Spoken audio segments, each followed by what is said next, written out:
Hi, this is Zach Fulkerson, pulmonary and critical care physician at IU School of Medicine, and today we're going to do a rapid-fire pulmonary review. The topics we're going to discuss are obstructive lung disease, COPD and asthma, thromboembolic disease such as pulmonary embolism and DVT, infections, and pleural effusions. So with all that said, let's go ahead and get started. Of the obstructive lung diseases, we're going to be hitting asthma and COPD. COPD is further subdivided into emphysema and chronic bronchitis, which we will discuss later. Before we get into the differences in these, I want to have a few words about spirometry, because spirometry is very important. Is very important for diagnosing obstructive lung disease. The main maneuver that we do is something called a forced vital capacity, and I want to point out what the vital capacity is right here. So a regular tidal volume is what you breathe at rest. Now, if I were to have you take a big deep breath in as big as you can, and then blow it out as much as you can, that distance from maximum inspiration to maximum expiration is vital capacity. And when I tell you to do it as fast as you possibly can, that's called a forced vital capacity, or FVC. When we do a forced vital capacity, we use our expiratory muscles to generate a positive thoracic pressure to push air out. This goes very rapid in someone without obstructive disease. But in someone with obstructive disease, what happens is the positive thoracic pressure can actually cause narrowing of the airways themselves and can actually worsen obstruction. So this is why we do the forced expiration maneuver. This is what it looks like. So a respiratory tech will have a patient put a nose clip on just to prevent leak. They'll put this in their mouth, and the respiratory tech will have them take a big deep breath as big as they can. They'll say, blow, blow, blow, blow, as fast as you can, as fast as you can. If you've ever done this, it can feel like you're about to pass out. We then generate these graphs based on what the person blows out. This is the first graph we're going to look at, which is where we measure the volume of expired gas over time. This is a spirogram, and I've got normal, obstructive, and restrictive shown here. Normal, it goes up to a normal vital capacity, normal forced vital capacity, or FEV1, and most of that volume gets out in the first second. That's the FEV1. If someone's restricted, everything's just reduced proportionally. So they might be restricted from lung fibrosis, from neuromuscular disease, from obesity, and the FEC and the FEV1 are both reduced proportionally. Now compare that with someone with obstructive lung disease. Their FEC might actually be normal, but it takes them forever to get there, and that's why this is just constantly sloping up. This is a typical spirogram of someone who's obstructed. They get a very, very small amount of volume out that first second.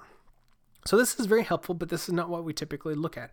We don't tend to look at volume over time. We tend to look at flow volume loops. I want to make one more point about this FEV1 to FVC ratio. So if that ratio is low, which you see here, low FEV1, normal FVC, if that ratio is low, and typically it's less than about 70%, then that is pretty diagnostic of obstructive lung disease of some sort. All right, so let's get on to looking at these flow volume loops that we were hinting at before. So rather than looking at volume over time, we're looking at flow on the y-axis over volume over on the x-axis. So since volume is on the x-axis, this distance from here to here is the vital capacity, that FVC. Normal, you have a nice smooth thing going down from the peak expiratory flow, expiration's up here, down to basically the residual volume. Obstructive, you tend to get scooping here, and restrictive looks just like normal, except that everything is kind of smushed. So it looks a lot more narrow. The vital capacity is a lot smaller than in normal. So again, obstructive, I want you to remember this scooping.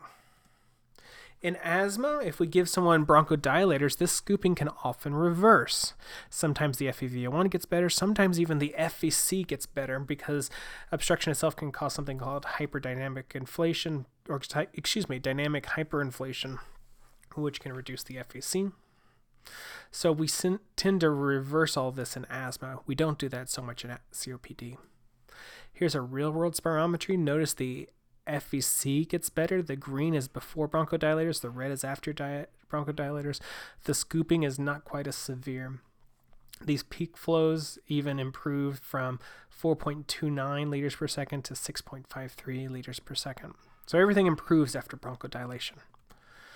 If a person has normal spirometry but you suspect asthma, you do a bronchoprovocation challenge. The most common that we do is something called a methacholine challenge. So methacholine is an inhaled substance that causes bronchoconstriction. If someone is normal, such as blue here, you might see a small reduction in the FEV1 with increasing doses of methacholine, but not significant. A positive test would be like what's shown in the orange here, where the FEV1 reduces. And once it hits that 80% mark of maximum, that's when we call it a positive test. We go ahead and stop the test on the next dose, and we give them a bronchodilator to try to reverse that bronchoconstriction that we caused. So again, blue would be a normal test, orange would be a positive methacholine test. So you can have normal spirometry in asthma. If you do have normal spirometry but you suspect asthma, consider doing a methacholine challenge. All right, so before we talk about COPD versus asthma, let's go through some common inhalers. The first is a short-acting beta-agonist, or SABA. This is like albuterol or levalbuterol. They're very fast-acting within a few minutes, and they act on smooth muscle by they cause smooth muscle dilation or relaxation by acting on beta-2 adrenergic receptors. Because they're acting on beta receptors, they can cause tachycardia and arrhythmias. They can also cause tremors and even a lactic acidosis. So those are SABAs. These are your typical rescue inhalers. Now, if we modify this a little bit, we can get something called a LABA, or a long-acting beta-agonist. Basically the exact same thing, except we're adding these little side chains on to increase the duration of action. Examples of this are some salmeterol, formoterol, or vilanterol. Notice that OL ending, just like we saw in albuterol. Adverse effects are similar, and I want to point out that there is an increased risk of cardiac death if used as monotherapy in asthma. So you never ever use a LABA as monotherapy in asthma. We're going to get to therapies in asthma in just a little bit. Next, we have inhaled corticosteroids. These are our first-line controller agents for patients with asthma because asthma is an inflammatory condition. This is basically like an inhaled version of prednisone, except you don't get the systemic side effects like the cushingoid reaction, or and by that I mean buffalo hump and moon phases and weight gain and stuff like that. You don't get osteoporosis like you do with chronic prednisone. Examples include budesonide, flunizolide, fluticasone, mometasone. You can get cataract formation from these, and the big adverse effect to know about is thrush. People can get pretty bad thrush, so you want to advise them to rinse out their mouth after using their inhaled corticosteroid. Next, we have long-acting muscarinic antagonists. These are used more in COPD rather than asthma.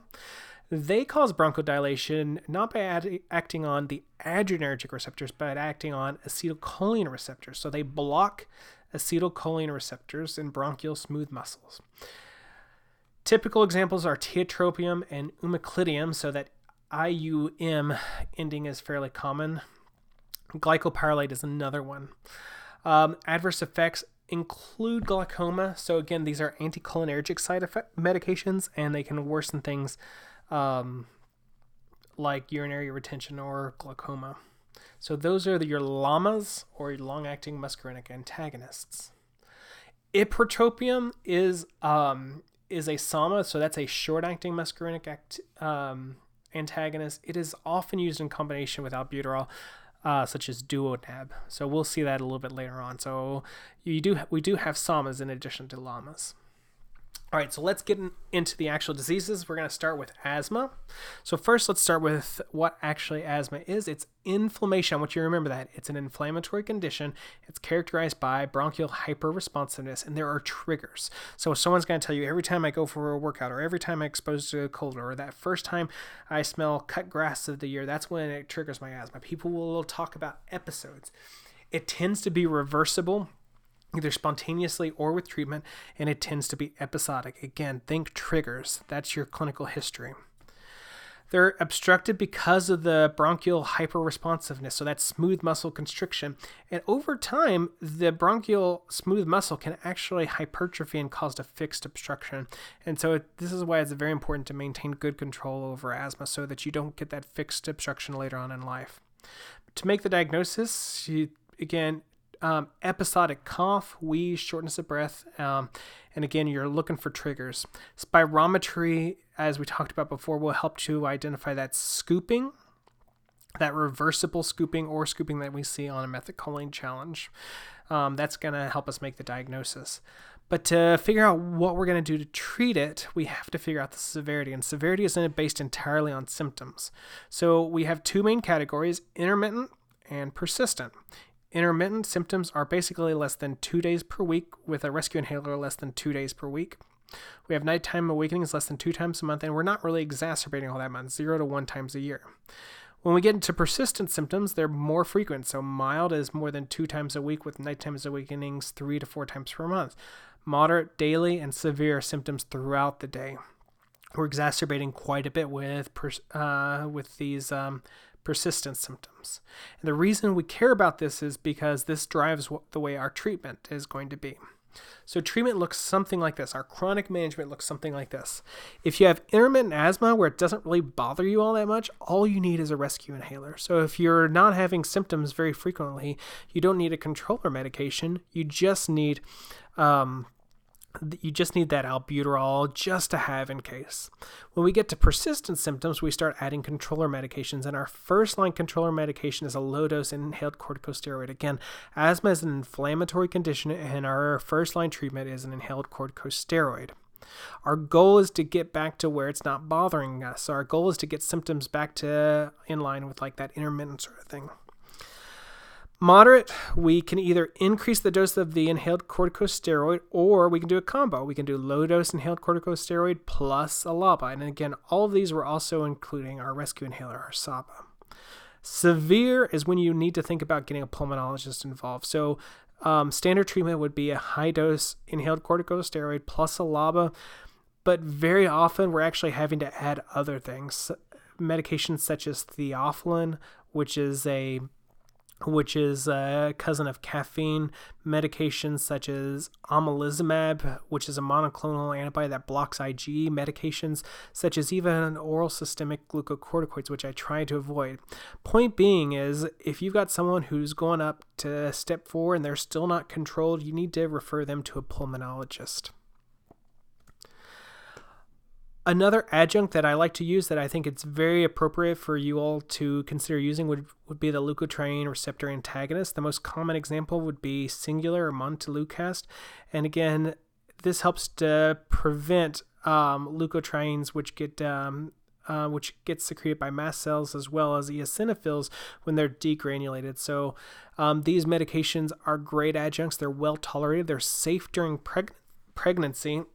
And they're very good actually as first-line agents for people with exercise-induced asthma.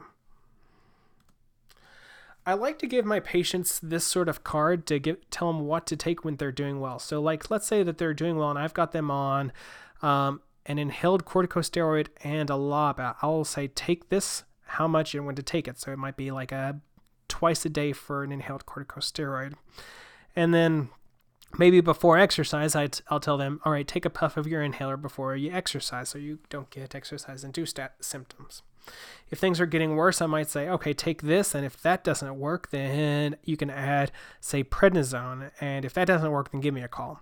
And then finally, if they're having really bad symptoms, so severely reduced peak flows, less than 50%, I'll tell them to take their oral steroid, I'll tell them to take their rescue inhaler and give a call or go to the emergency department immediately. So I give this to patients just to help them figure out what to do when they're doing well, when they're getting worse, and when they're really, really doing poorly.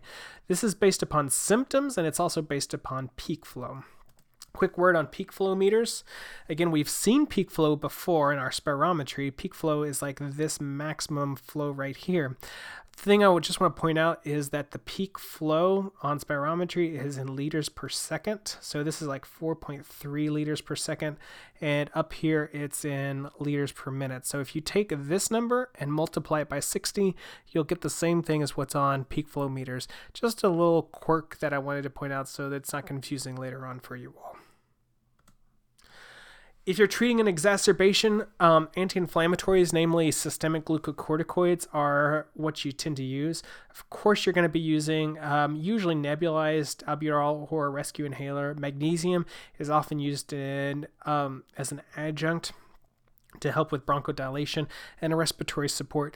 This can range from nasal cannula oxygen all the way to mechanical ventilation.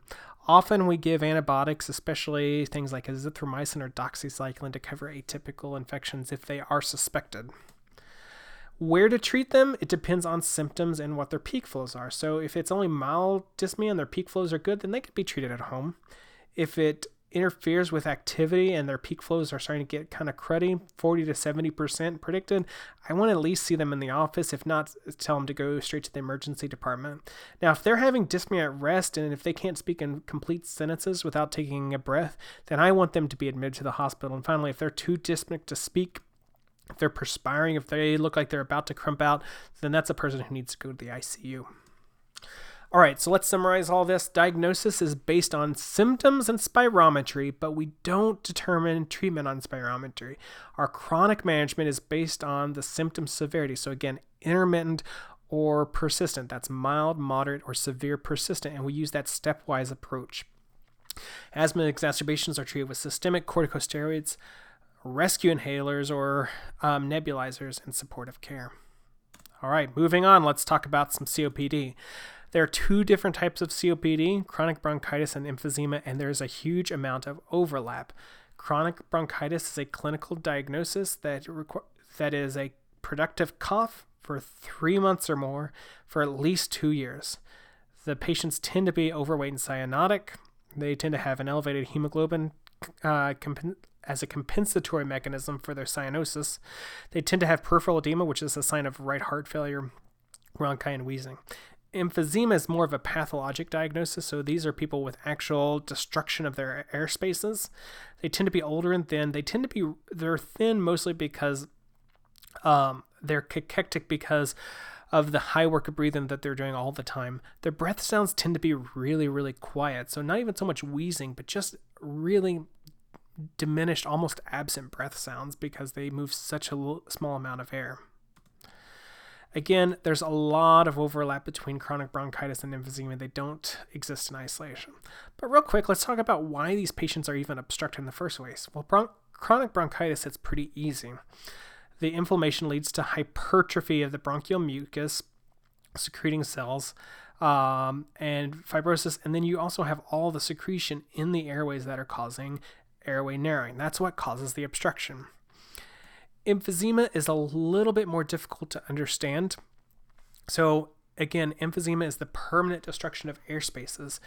Normal air spaces have all this interstitial stuff that's actually tethering open these airways. So it's actually pulling the airways open. When we have emphysema, which is shown here, these black spaces on the CT scan are actually destruction of air spaces. So we have less tethering, and so the airways become floppy, and then they tend to collapse and become obstructed. What causes COPD? Okay, smoking. If you have someone coming from a third world country, ask them about using indoor biofuels like wood burning stoves and things like that, where they would be inhaling stuff on a regular basis. And then there are genetic abnormalities such as alpha-1 antitrypsin deficiency, which can cause COPD, but not very commonly. To make the diagnosis, you're looking at symptoms, so shortness of breath, usually a productive cough, and spirometry. Again, remember that scooping on the flow volume loops. Imaging often shows hypertrophied lungs with tubular mediastinum, shown here. A CT scan, as we saw before, can actually show you the emphysema. And in terms of severity, we usually grade both the severity of symptoms and the severity of obstruction. The severity of obstruction is based on these gold stages where we characterize the FEV1. Again, that's the amount of air that the person is getting out in 1 second. If that's more than 80% predicted, that's mild. 50 to 80, moderate. 30 to 50, severe. Less than 30, very severe. Now, this is based on the Global Initiative for Chronic Obstructive Lung Disease, or the GOLD criteria. The obstruction is graded slightly different by the American Thoracic Society. You might see this on Spirometry reports, ATS, so I just wanted you to be aware that there are some slight variations in how we grade severity. What I want you to really focus on is the GOLD combined class, or combined groups. And that's A, B, C, or D. And basically, this is the way it works out. You ask someone about their regular daily symptoms. How far can you walk? What can you do before you get short of breath? If you don't have a lot of daily symptoms, you're in this column, A or C. If you have a lot of daily symptoms, you're in this column, B or D. What gets you up from down here to up here are the C and D people, are people who tend to exacerbate. So if you have one exacerbation, and by that I mean someone who needs antibiotics or prednisone once over the past 12 months for breathing issues, that's an exacerbation. So one exacerbation, one outpatient exacerbation is a freebie. If you have 2 or more exacerbations, that puts you in the C or D category. Or if your exacerbation is bad enough that you're landed in a hospitalization, only one hospitalization in the last 12 months will put you in the C or D category. All right, let's get back into symptoms and figure out how do we decide how to characterize symptoms, what's less and what's more. We have 2 ways of doing it. One is the modified MRC scale, where basically we ask a person how short of breath they get. So 0 would be, I only get breathless with really strenuous exercise. So basically, no inhibition whatsoever.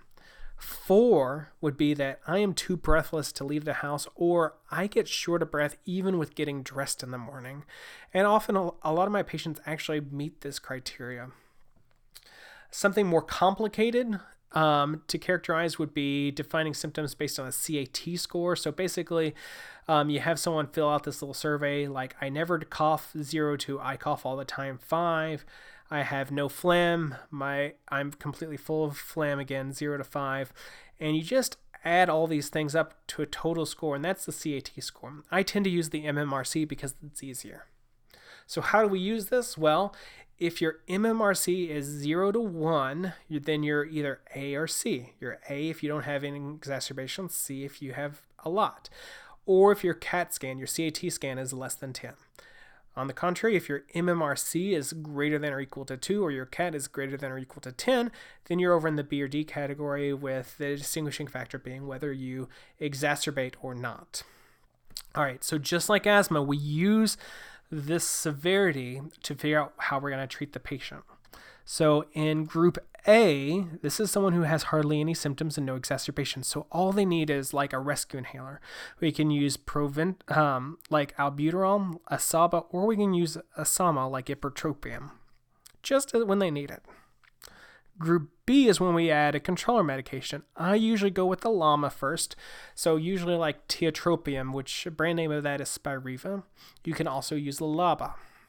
Again, you don't use a LABA as monotherapy in asthma. Group C is when people are having exacerbations, and we can try to reduce exacerbations by adding an inhaled corticosteroid. So we add this in addition to the LAMA or LABA that we've put on in B. And finally, in Group D, we basically do all 3 plus some other medications. Those can include theophylline, which we talked about before. There's another medication called roflumilast, which we're not going to go into in much detail. And in all of these, don't forget about pulmonary rehab. If someone is having trouble, pulmonary rehabilitation can help dramatically with reducing daily symptoms. Natural history. So on this graph, what we have is a person's age and their FEV1. Typically, a person's best lung function is at the age of around 25, and it slowly reduces over time. In a susceptible person, the decrease in lung function will go down very, very rapidly if you're a smoker. You'll get symptoms somewhere around 50%, disability around 25%, and then eventually it gets too much and you die. When I'm doing my smoking cessation talks, I try to be very real with what to expect. If a person is up here and they quit smoking, they are never going to get back up to normal lungs again. It's not going to happen, and I tell them this so that they have realistic expectations.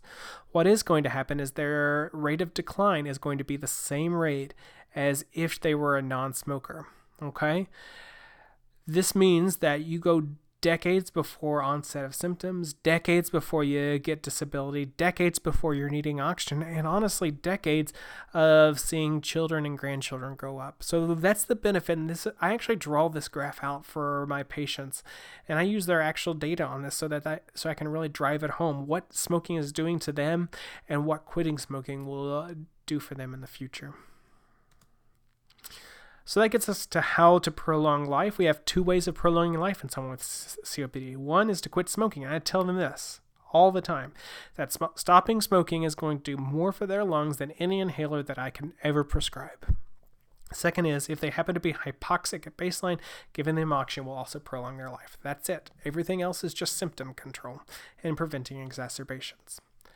All right, so that's COPD. Let's talk quickly about exacerbations. Exacerbations tend to be treated by SABAs, which are like albuterol, and SAMAs, ipratropium. The combination is duodenib. We usually use systemic corticosteroids and typically add an antibiotic for atypical coverage such as azithromycin or doxycycline. If there's a pneumonia, then we might add some other stuff, and we're going to talk about pneumonias later. Supportive care, again, ranging from nasal cannula oxygen all the way up to mechanical ventilation, is also used. Our summary of COPD. We diagnose based on symptoms and spirometry. We have two main phenotypes, which are chronic bronchitis and emphysema. Our chronic management is based on those combined groups, those A, B, C, or D. And we treat exacerbations with SABAs, SAMAs, often antibiotics and supportive care, and systemic corticosteroids. And remember, smoking cessation is one of the few things that you can do to actually help your patient live longer. That's a lot of information. If you want to look into guidelines even more, the GOLD guidelines are available as a PDF. You can look at this QR code, or you can get it in app format on the Apple App Store or Google Play. All right, let's move on to thromboembolic disease, pulmonary emboli, and DVTs. This has a 15% mortality. Pulmonary embolism, a 15% mortality. This is not trivial. This is what a saddle embolism looks like. Here's the embolism stretching across the pulmonary artery. This is the main pulmonary artery. This is the right and left pulmonary artery. This is actually a patient that I coded several years ago who I eventually found out died of a pulmonary embolism. All this stuff right here is actually all the clot that actually killed this patient. They usually start as DVTs or deep venous thromboses in the legs. So the proximal ones are the highest risk of embolizing to the lungs. So the proximals include the deep femoral vein and the femoral vein. You might hear this called the superficial femoral vein. Don't let that name fool you because it's actually a deep vein. So, or the popliteal vein. Those are proximal veins. Distal veins are down here. We still treat them with anticoagulation because without treatment, about 30% can extend proximally. We treat these with anticoagulation just like we do pulmonary emboli. So if you've diagnosed a DVT in someone who's otherwise stable, you can kind of stop your workup because you're going to treat them the same regardless. What causes thrombosis? Well, this is Virchow's triad, which is stasis, so like being still, surgery, things like that.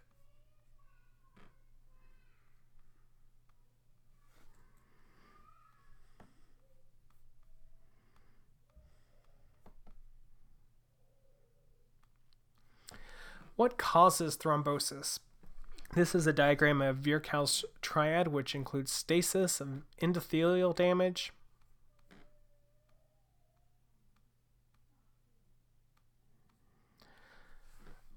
What causes thrombosis? Well, this is a diagram of Virchow's triad, which includes stasis, thrombosis, vessel injury,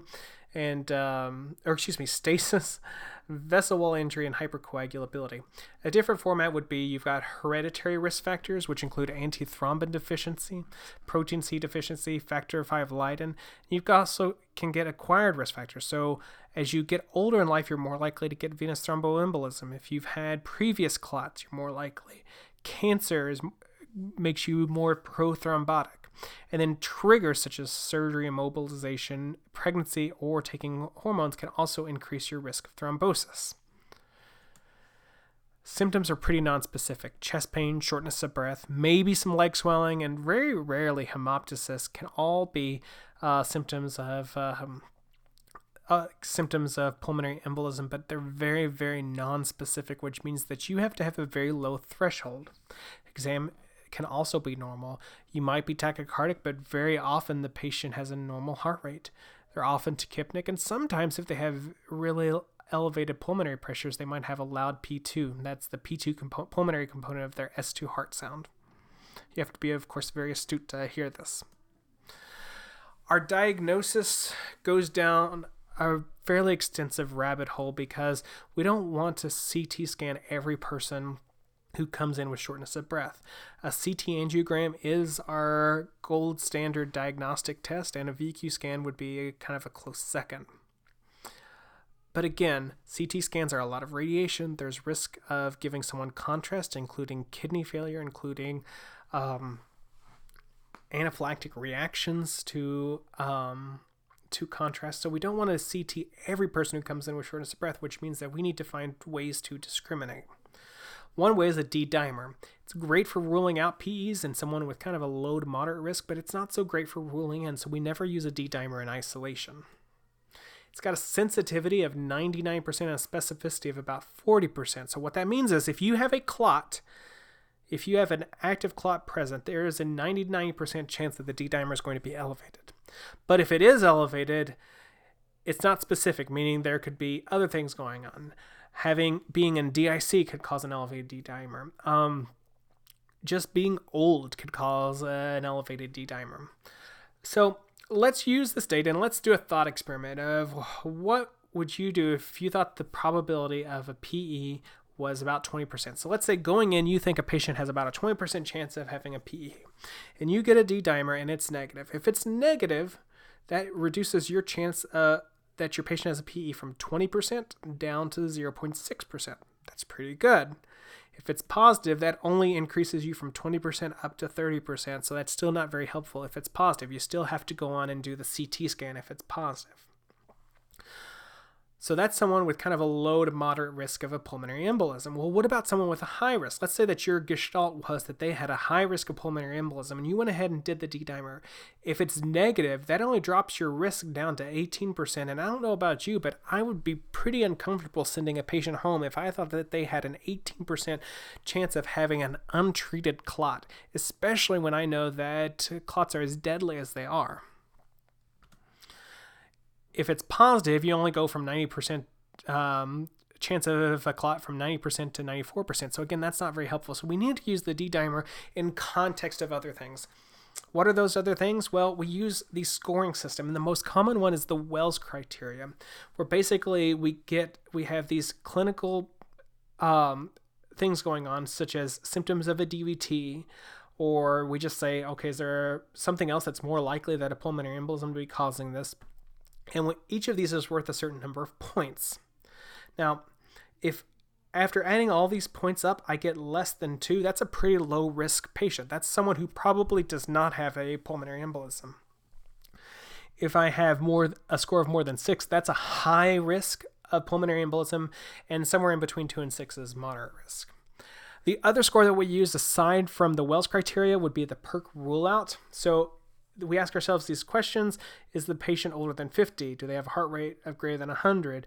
Do they have a SAT lower than 95%? Do they have leg swelling? Do they have hemoptysis, recent surgery, PE, hormone use? If the answer is no to every single one of these questions, then you have essentially ruled out a PE. If you've answered yes, then you have to do further workup. If you say yes to even one question, you have to do more of a workup. So this is a rule out test. It's kind of an all or none thing. If you, again, answer no to all these questions, you've ruled out a PE. If you say yes to any one of these, then you need to do more workup. All right, so let's talk about what that workup looks like. We use these little algorithms. So this is someone with a low probability of pulmonary embolism, so they have a well score of less than 2. What we can do is we can try to rule them out by clinical criteria. So these are those PERC rules. And if they rule out with those, then we're done. We have essentially ruled out pulmonary embolism. If we can't rule them out, then we have to go down this pathway to where we are measuring a D-dimer. If the D-dimer, because this person has become low to moderate. So we do a D-dimer. If the D-dimer is negative, we've ruled out PE. If it's positive, then we go on to do the CT angiogram. So that's the algorithm for low probability. For intermediate probability of PE, we don't do the PERC rules because we've already got a well score of 2 to 6. So we go straight to D-dimer. If it's negative, we're done. If it's positive, we go to CT angiography. And we end this algorithm when we've either diagnosed a PE or if we've excluded it. What about high probability of PE? Well, just like before, if I have a high probability of pulmonary embolism, I'm not going to do a D-dimer. I'm going to repeat that. If I have a high probability, a high well score, I will not do a D-dimer because I won't believe the result if it's negative. So if I have a high well score, I go straight to CT, PE protocol, or VQ scan, and I end when I've either diagnosed or excluded a PE based on one of those protocols. So that's how we use the algorithms. Once we've identified either a DVT, which we've talked about before, or a pulmonary embolism, our treatment is mainly anticoagulation. Classically, we use warfarin. Warfarin takes a few days, so we bridge with Lovenox or low molecular weight heparin. More recently, there are these newer factor 10A inhibitors called apixaban and rivaroxaban, which we're using more and more frequently. Duration-wise, if you had, say, surgery or a risk factor that's gone away, then you can do 3 months if it's provoked. If it's not provoked, then you really need to seriously consider lifelong anticoagulation because you may not even know why they had the clot, but something's there that's making them prone to having clots, and may not be going away. Now, that's if they're stable. If they're unstable, like low blood pressure or severely hypoxic, then you need to try to get the clot out. Thrombolysis, breaking up the clot, or mechanically removing the clot. And then once you break up the clot, then you switch over to anticoagulation. As a reminder, don't forget that you have to bridge to warfarin. Warfarin takes several days. And so if you have a clot, you still need anticoagulation with enoxaparin and bridging to warfarin. All right, so let's summarize this. We use an algorithmic approach for diagnosis, and that's so that we're not doing a CT scan on every person who comes in with shortness of breath. The mainstay of chronic therapy is anticoagulation. We do use thrombolytics and thrombectomy in unstable patients, and duration is 3 months if we know that there's a provoked DVT, like for instance a surgery, and we do lifelong for unprovoked, or if there's something like cancer that we can't get rid of. All right, so that's thromboembolic disease. Let's move on to infections. First, acute bronchitis. We are going to spend a very, very short amount of time on this. Symptoms are productive or unproductive cough that typically follow a upper respiratory infection. So the person's going to say, you know what, last week I had nasal congestion, postnasal drip, rhinorrhea, runny nose, and now it's all moved to my chest. I've got this cough that I just can't shake. And you diagnose this when you have these symptoms and you have no clinical evidence of pneumonia.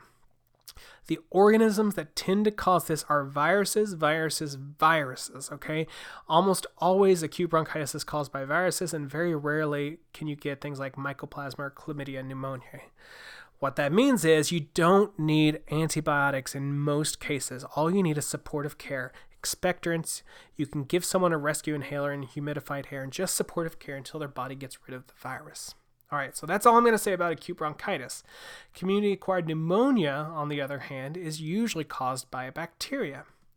Symptoms are fever, dyspnea, productive cough, often pleurisy, so that kind of sharp pain that's worse with coughing or worse with deep breaths. If you have symptoms plus an infiltrate on chest X-ray or CT, then you've diagnosed pneumonia. Your sputum and blood cultures are often negative, so just because you have negative blood cultures or negative sputum cultures does not mean that you don't have pneumonia. Other testing that's often helpful is the streptococcal and Legionella urine antigens. They can be very helpful for figuring out what organism is causing the trouble. Your typical organisms, most common is Strep pneumoniae, followed by Haemophilus, followed by Staph aureus, Legionella, and down the list we got Mycoplasma, Chlamydia. Before talking about antibiotics, let's talk about management location. It's going to depend on how ill the patient is. There are 2 scoring systems that we commonly use. We're going to talk about CURB-65 because it's the easier scoring system. The Pneumonia Severity Index is another scoring system that's often used. It's more complicated, so I would suggest that you just look at this on the internet. All right. CURB-65, we basically have these 5 criteria and each one gets a point. So confusion gets a point. Urea greater than 20 gets a point, respiratory rate greater than 30 gets a point, and blood pressure systolic less than 90 or diastolic less than 60 gets a point. And if our patient is older than 65, that gets a point. How do we use it? Well, if you score a 0 or 1, then you can probably be treated as an outpatient. If you score a 2, inpatient, and more than 3, you probably need to be in the ICU. Again, if other stuff is going on and your clinical gestalt is telling you that this patient needs to be admitted, then I would listen to your clinical gestalt regardless of what the CURB-65 says. Treatment-wise, if you have an otherwise healthy patient, all you need is either a macrolide or doxycycline. A macrolide is like azithromycin, clarithromycin. That tends to have pretty good strep pneumonia coverage. And of course, your atypicals. If you've got chronic disease, so COPD, heart failure, diabetes, chronic kidney disease, then you need to add another agent. So you can either do the macrolide, the azithromycin, plus a beta-lactam, like cefpodoxime, which is an oral cephalosporin, or amoxicillin clavulanic acid, or you just do a respiratory fluoroquinolone. If you're inpatient, you basically do the same thing except for IV. So either you're going to do IV levofloxacin, or you do IV like ceftriaxone plus azithromycin, and you transition to oral antibiotics once they get better. In the ICU, it's the same as other inpatient, except you need to be fairly vigilant about whether or not you think they might have MRSA or whether or not you think they have Pseudomonas. People who tend to get Pseudomonas are people with structural lung disease. So if you got someone with structural lung disease, I have a higher suspicion for Pseudomonas. All right, duration. You can go as short as 5 days. Typically, it's going to be more like a 7-day, depending on the response. And if you got complicated conditions such as a lung abscess, then it may be longer, even weeks. All right, so that's community-acquired pneumonia. Let's talk about hospital-acquired pneumonia. It's basically the same definition. So symptoms infiltrate on chest X-ray or CT scan, plus the patient needs to be in the hospital for more than 48 hours before the symptoms developed. That's important, more than 48 hours. You have different organisms in the hospital, especially multi-drug resistant organisms that can cause problems. So usually we have at least pseudomonal coverage. So 4th generation cephalosporin, an anti-pseudomonal penicillin, so that's like Zosyn, which is piperacillin, tazobactam, maybe meropenem, or quinolone. So one of these medications, and if you suspect MRSA, and basically MRSA is present in almost every hospital, then you'll want to add vancomycin at least for your empiric antibiotic. If cultures are negative, or let's say that you did a nasal swab for MRSA and it was negative, then you can go ahead and take the vancomycin off. Again, if you got structural lung disease where you think about Pseudomonas, you want to add double Pseudomonal coverage. So you want to add either a quinolone or aminoglycoside, depending on what you have up here. Legionella. So if you're concerned about Legionella, you need at least azithromycin or levofloxacin in the mix. So if you got a Legionella outbreak or something in your hospital, you need to consider that. As a rule of thumb, if your patient is sicker, err on the side of broader empiric coverage with a plan to de-escalate. Quick word about healthcare-associated pneumonia. So people on chronic dialysis or in nursing homes were previously considered to have healthcare-associated pneumonia. This word has really gone out of vogue here lately, and its usefulness is kind of in dispute. I want to point out that the reason we used to worry about this is because of risk of multi-drug resistant organisms. Your greatest risk factor for multi-drug resistant organism is someone who's had antibiotic in the past 90 days. So if you've had that patient, consider more broader empiric antibiotic coverage. All right, so let's summarize pneumonia. Management setting is just as important as antibiotic choice alone. So if you had a CURB 65 score that's high, you want to consider inpatient or ICU management. Correct antibiotics and early antibiotics are important. So they depend on whether you're community acquired or hospital acquired, how sick you are. And then finally, duration is often about 7 days. It can be as short as 5 and can be longer depending on clinical response and whether there's a complicated pneumonia. I want to refer you to a good guide, the Sanford Antimicrobial Guide, which is not only useful for pneumonia but other infections. You can get a paper copy from Amazon through this QR code, or you can get app versions on the Apple App Store or Google Play. All right, let's talk about tuberculosis for a little bit. The natural history of tuberculosis is someone who gets a primary infection. This is usually asymptomatic. If you do have symptoms, sometimes you'll have hyaluradenopathy and this Ghosn complex. This tends to become latent and then can reactivate later in life. When it reactivates, that's when it develops this fibrocavitary disease that tends to be in the apices of the lungs. Reactivation tends to happen in the lungs, though it can happen in other types of tissue as well. So again, the types of TB, we've got primary TB, which is usually asymptomatic, latent TB, which is kind of like a dormant phase, and we diagnose that based on your skin test, or your PPD, or your interferon gamma release assay, the IGRA test. Active TB, or reactivation, tends to occur in about 10% of people with latent TB. Pulmonary TB is the most common type of reactivation TB, and it's manifested by malaise, weight loss, fever, night sweats, and a productive subacute cough. To diagnose these things, latent TB or prior exposure is basically diagnosed with a PPD, a skin test, or the interferon gamma release assay, the IGRA test. Whether it's positive depends on your risk factors, your underlying risk factors. So if you're immunosuppressed, such as HIV or organ transplant, 5 millimeters alone of induration, 48 to 72 hours after you have this test, will get you a positive test. Healthcare workers, IV drug users, 10 millimeters will get you a positive test, and other people, it's 15 millimeters. So that's latent TB. To diagnose active TB, you need chest x-ray findings. So often, again, this is the apical fibrocavitary disease, and then sputum that shows that stains positive for AFBs, and then cultures grow up mycobacterium. These people with active pulmonary tuberculosis are infectious. I want to repeat that. They need to be in airborne precautions, which means that they need to be in negative pressure rooms in the hospital, and healthcare workers who come into the room, actually everyone who comes in the room needs to wear an N95 mask. They are considered infectious until they've been treated for more than 2 weeks, improvement of symptoms, and have had 3 consecutive negative sputum smears. So that's really just the AFB stain that's negative. They can be collected at 8 to 24 hour periods, and you have to have at least one early morning specimen in there because the early morning has usually the best specimens.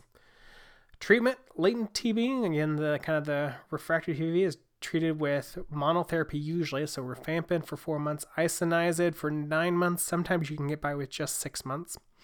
Or you can do a combination for just 3 months. So that's latent TB. And then active pulmonary TB, you do RIPE therapy. So you have an intensive phase for 8 weeks. That's 4 medications: rifampin, isoniazid, pyrazinamide, and ethambutol. Again, RIPE therapy. And a continuation phase of 18 weeks of just isoniazid and rifampin. When you're treating these patients, you want to monitor their LFTs, their liver function tests, because isoniazid is very hepatotoxic. Monthly sputums, you want to check monthly sputums until 2 consecutive negative cultures are found. All right, so that's infections. We're going to end really quickly with just a few words about pleural effusions.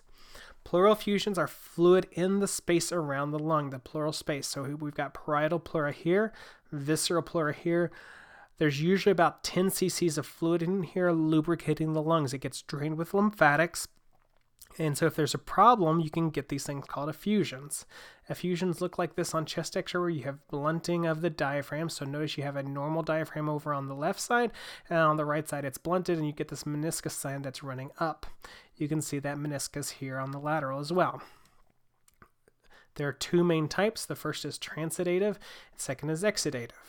Transidative is basically due to imbalance between hydrostatic and oncotic pressures. What that means is it's caused by heart failure, cirrhosis, or nephrotic syndrome, and there's not much else that causes transitatives except for those three.